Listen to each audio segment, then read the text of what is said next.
बहुत साल पहले की बात है। एगो गांव के नजदीक बहुत बड़ा तालाब रहा। दिन भर वो तालाब के पास बहुत सा लोग घूमे और तैरे आवत रहले। रात के समय भी वो तालाब के पास लोगन के आवल जावल लगल ही रहेला। ऐसे ही पूर्णिमा के एगो रात जब चांद की रोशनी तालाब के पानी पे चमकत रहली, तब तालाब के पास ढेर सारा लोग रहले। ओहमे तन्वी और मिनी तालाब के किनारे गप्पा लड़ावत हुए घूमत रहली। बात करत करत तन्वी के पैर फिसल गईल। तन्वी तालाब में गिर गईल। ओकरा तैरे ना आवत रहल। मिनी मदद के खातिर चिल्लाए लागल, बचावा बचावा, एकरा के केहू बचावा, एकरा तैरे ना आवेला। तन्वी और मिनी की आवाज सुन के वहाँ के सारा लोग तालाब के किनारे इकट्ठा हो गए। पर रात के समय होखला की वजह से लोग पानी में उतरे से डरत रहले। तन्वी डूबे लगली। सब लोग सिर्फ देखत रहले। तन्वी पानी में से गुस्सा से बोले लगली, आज हमरा बचावे से इनकार कर रहल बाड़ा। ठीक बा, बाकी एगो बात याद रखिया, मरे के बाद जौन केहू के परछाई तालाब के पानी में गिरी, ओकरा के भी पानी में अपन जान देवे के होई। तन्वी जोर से चिल्लाब शुरू कर देलस और ओके आसपास पानी के एगो भंवर तैयार होके लागल। लोग डर के मारे पीछे हटे लगले। वो भंवर तन्वी के अंदर खींच लेलस और पानी शांत हो गई। लोग का भइल ई जाने के खातिर धीरे धीरे तालाब की तरफ बढ़े लगले। इतने में ही तालाब से चिल्लाए के आवाज आई, याद रखिया, परछाई। सारा लोग डर के गांव भागेले और ऊ रात से तालाब के नजदीक सारा लोग आवल जावल बंद कर देले। वो घटना के बाद तालाब के सारा रौनक चल गई और ऊ एगो भूतिया जगह बन गई। ऊ तालाब के थोड़ा दूर से गांव जाए के एगो कच्चा रास्ता रहल। लोग वहां से भी गुजरे से डरत रहले। एक रात मनीष और आमिर बाइक से गांव के तरफ जात रहले। मनीष बाइक चलावत रहल, पर जात जात ऊ तालाब के रास्ता पे रुकल। ऊ जौना जगह पर रुकल वहां से दू रास्ता गांव के तरफ जात रहल।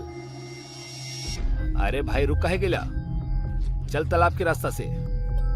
अरे भाई मरे के बाका, तोरा पता नहीं के तालाब में का भइल बा? अरे कितना महीना हो गए घटना के, कुछ ना भइल बा अपना गांव में। और वैसे भी शॉर्टकट है, हमरा जल्दी घर पहुंचे के बा भाई। अरे पर कुछ भइल था? अरे कुछ ना होई हमनी के, तो चला, डरा मत, चला चला जल्दी करा। मनीष ना चाहत हुए भी तालाब के रास्ता से बाइक के घुमा लेलस। मनीष और आमिर दोनों ही तालाब के रास्ता से बाइक पे जात रहले। जैसे ही तालाब दिखल, मनीष बार बार तालाब के तरफ देखत रहल और एकर वजह से बाइक ठीक से ना चलत रहली। आमिर के ध्यान मनीष की तरफ गए। अरे का कर रहल बड़ा, सामने देख के चलावा ना। मनीष होश में आके सीधे देखे लागल। उहे वक्त तालाब के पास के झाड़ी से कुछ आवाज आई। दोनों तालाब की ओर देखले। तालाब के सतह पे उनकरा एगो चुड़ैल के परछाई दिखाई देलस। दोनों बहुत डर गए। मनीष डर के वजह से बाइक के भगावत शुरू कर देलस और ऊ बार बार वो परछाई की तरफ देखत रहल। रफ्तार और मनीष के ध्यान भटके की वजह से बाइक के संतुलन बिगड़ल और वो गिर गए और तालाब में गिरत गिरत बच गए। दोनों ही तालाब के किनारे पे आके रुक गए और उनकर परछाई पानी के ऊपर पड़ल। तालाब में हलचल होके लागल। दोनों तालाब में दिखले तो उनकरा खुद के परछाई के साथ साथ एगो चुड़ैल के परछाई भी दिखे लागल। दोनों डर के भागे के खातिर उठले, पर उनकर परछाई वही जे तालाब में जम गईल। दोनों ही जान बचा के भागे लगले। तालाब से भयानक आवाज आवे लागल और पानी के भंवर तैयार होके लागल। दोनों भागत भागत रुक गए और पीछे मुड़ के देखे लगले। एगो चुड़ैल के परछाई भंवर में खड़ा होके दोनों हाथ में आमिर और मनीष के परछाई पकड़े रहली। वो परछाई जोर जोर से हंसत रहली। वो जैसे ही हाथ में पकड़ल दोनों परछाई के पानी में पटकलन। ओकर तुरंत बाद आमिर और मनीष हवा में उछलले और जोर से नीचे गिर गए। दोनों चिल्लाए लगले। हम कहले रहनी ना, अगर केहू के परछाई ये तालाब में गिरल तो ओकरा अपन जान देवे के होई। अब तू दोनों तैयार हो जा अपन जान देवे खातिर। आमिर डरत डरत हिम्मत करके कहलस, हमनी अच्छी तरह से तैरे आवेला, तू हमरा के ना डुबा सकेलू। तहरा से के कहलस कि तोहार पूरा शरीर पानी में डूबी? मतलब? चुड़ैल चिल्ला के भयानक तरीका से हंसे लागल। चुड़ैल परछाई के फिर से उठौलस और उनका शरीर से सिर के उखाड़ के पानी में फेंक देलस। ओकर साथ ही आमिर और मनीष के सिर भी पानी में आके गिर गई। सिर के बाद वो दोनों हाथ और दोनों पैर उखाड़ के पानी में फेंक देलस। तालाब के पानी उनकर खून से लाल हो गए रहे और वो दोनों के शरीर के टुकड़ा वो खून के पानी में तैरे लगले। धीरे धीरे वो भंवर शांत होके लागल और वो चुड़ैल के परछाई पानी के सारा खून और शरीर के टुकड़ा अपना अंदर खींचे लागल। भंवर के शांत होला के बाद चुड़ैल के परछाई हंसत हंसत तालाब के गहराई में गायब हो गई और पानी पहले की तरह साफ और शांत दिखे लागल। तालाब से थोड़ी ही दूरी पे उनकर बाइक गिरल पड़ल रहल, जेकरा ऊपर एगो कौवा बिल्कुल शांत बैठल रहल। सारा माहौल शांत रहल। अचानक तालाब में से चुड़ैल के परछाई के दो हाथ आए और वो बाइक के हवा में उठौलस और गांव के तरफ फेंक देलस। ओकर बाद वो हाथ फिर से तालाब में गायब हो गई। वो हाथ के वजह से वो कौवा डर गई और उड़त उड़त उस जोर से कांव कांव करे लागल। उड़त हुए वो तालाब के ऊपर से उड़ल और ओकर परछाई वो तालाब में कैद हो गई। तालाब में फिर से हलचल शुरू हो गई और धीरे धीरे चुड़ैल के हंसे के आवाज आवे लगी। हजारों साल पहले राजा विक्रम के पास एगो चमत्कारिक बोतल रहल। ओकर अंदर एगो जादुई औरत रहली, जेकर जादू के इस्तेमाल राजा अपना दुश्मन के मारे के खातिर करत रहल। एक दिन राजा विक्रम के कहला पे वो औरत दरबार के एगो पंडित के वो बेगुनाह होखत हुए भी जहर दे देलस। पंडित मरत समय वो औरत के श्राप दे देलस। ए जादुई औरत, हम तोहरा के श्राप दे रहल बानी कि अब से जौन भी व्यक्ति तोहरा के बोतल के बाहर बुलाई वो खुद तोहार शिकार हो जाई। और अब से तू कोनो जादुई औरत ना बल्कि शैतानी चुड़ैल बन के बोतल से बाहर आईबू। बोतल के चुड़ैल। ई घटना के बाद राजा विक्रम वो बोतल के तहखाना में छिपा देलस। दिन बीतल चल गई। राजा बहुत नाखुश रहत, काहे कि पंडित के श्राप देवे के बाद वो जादुई औरत के बाहर बुलौला बंद कर देले रहल। एगो रात जब राजा अपना कमरा में आराम करत रहल, तब्बे ओकर भाई अकरम ओकर महल पे आक्रमण कर देलस। घमासान युद्ध भइल और राजा विक्रम हारे लागल।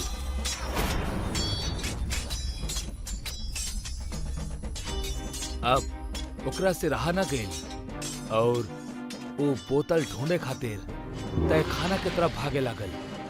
बोतल तहखाना के एकदम अंदर छिपाल रहल। राजा वो बोतल के लेहलस और खोले ही जात रहल कि एकदम से रुक गइल।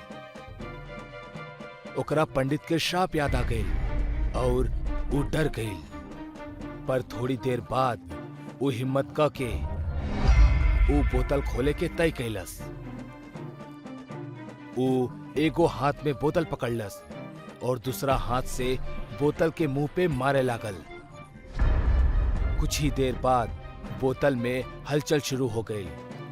राजा के लागल कि अब जादुई औरत फिर से बाहर आ जाई, पर अचानक बोतल के रंग बदल गई और देखत ही देखत बोतल से धुआं निकले लागल। राजा विक्रम एकर बिल्कुल भी उम्मीद ना कैले रहल। अरे ई का हो रहल बा? ऐसा तो पहले कबो ना होकत रहल। लागता ये पंडित के श्राप के ही असर बा। मतलब अभी बोतल से चुड़ैल निकली। राजा विक्रम डर गए और वो बोतल के पहुंचे फेंक दिलस, पर धुआं फिर भी निकलत रहल। राजा दरवाजे की तरफ भागे लागल, पर दरवाजा अचानक से बंद हो गया। वो पीछे मुड़ के धुआं की ओर देखलस। धुआं में एगो चुड़ैल के परछाई दिखे लागल और ओकर जोर से हंसे की आवाज तहखाना में गूंजे लागल। राजा विक्रम वो आवाज से और भी डर गए। अब धीरे धीरे धुआं कम होके लागल और वही जा एगो खतरनाक चुड़ैल दिखे लागल। कैसन बानी महाराज? बहुत दिन बाद याद कैनी हमरा के। आज हम आपसे ना पूछब कि केकरा सजा देवे के बा, काहे कि हम जानत तानी आज हमार शिकार आप खुद बानी। आप खुद हमरा पास आइब या हम आई? खबरदार, जौन तो हमरा पास भी एलू तो हम तो हर महाराज बानी, तू हमरा के ना मार सकेलू। आप ओ बोतल के औरत के महाराज रही, हम बोतल के चुड़ैल बानी और हमार केहू महाराज नहीं खे। जौन भी हमरा के बाहर निकाली वो मारल जाई। इतना कह के वो चुड़ैल हंसे लागल। हम कहा तानी वापस बोतल में चल जा। हाँ चल जाएब, लेकिन आपके साथ लेके ही जाएब।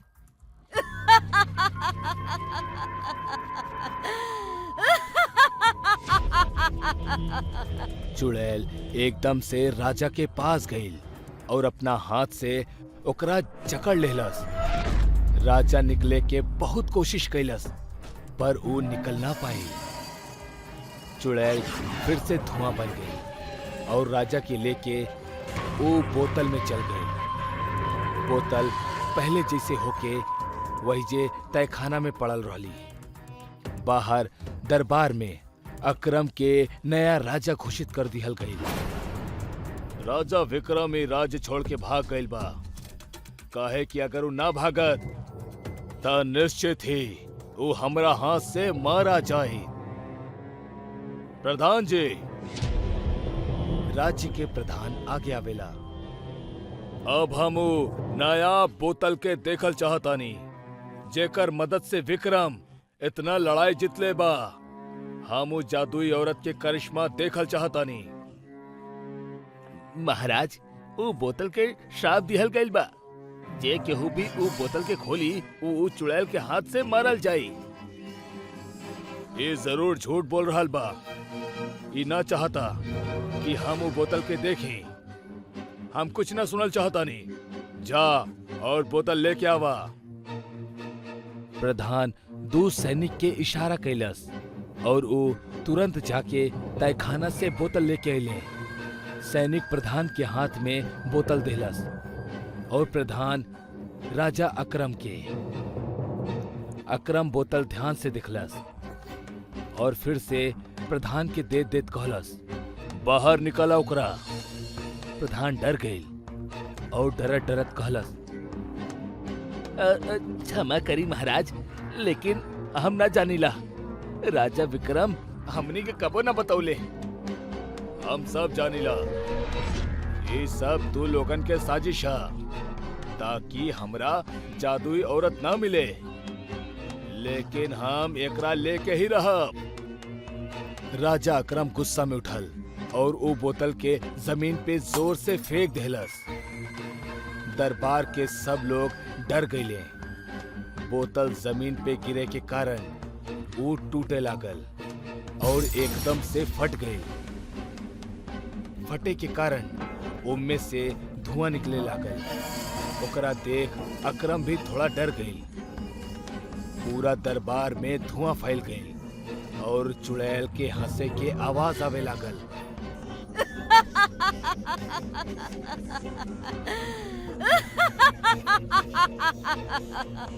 धुआं के हटत ही जमीन पे राजा विक्रम के लाश दिखाई देलस और ओके ऊपर पैर रख के एगो चुड़ैल खड़ी रहली।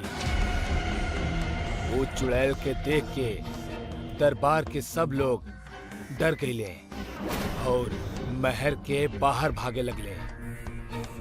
एगो और शिकार। चुड़ैल राजा अकरम के उठा लेलस और ओकर तलवार के लेके ओकर सिर धड़ से अलग कर देलस। चुड़ैल तलवार में राजा अकरम के सिर के फसौलस और सिंहासन पे रख देलस। चुड़ैल उड़ के बाहर आइल और अपना मुंह से आग बरसा के पूरा महल के आग लगा देलस। महल जल के खाक होके लागल। चुड़ैल खुले आसमान में उड़े लागल। चुड़ैल के बोतल टूटला की वजह से वो अब आजाद हो चुकल रहली और अब जे भी ओकर रास्ता में आई वो ओकरा के मारे लगल रहली।